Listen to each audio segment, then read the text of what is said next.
গত শনিবার আমরা চলে গিয়েছিলাম আমাদের বাড়ির সামনেই একটা রক্ষাকালী পুজোয়। এটা আমাদেরই পাড়ার রক্ষাকালী পুজোয়। তো ওখানে আমি, মা, চিনি সবাই মিলে গিয়েছিলাম। খুব আনন্দ হয়েছে।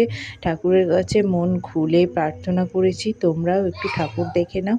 খুব ভালো লেগেছে। চিনি তো খুব আনন্দ করছিল, ঢাক বাজছিল, খুব আনন্দ করছিল, খালি বলছিল না না যাবো না, আরেকটু থাকি না, আরেকটু থাকি না। সে কিছুতেই বাড়ি আসতে চাইছে না, চুপচাপ ঠাকুরের ওখানে বসে রয়েছে। ঢাক বাজছে আস্তে আস্তে, দেখো হাই তুলছে, তাও ও বাড়ি আসবে না, ওখানেই বসে থাকবে।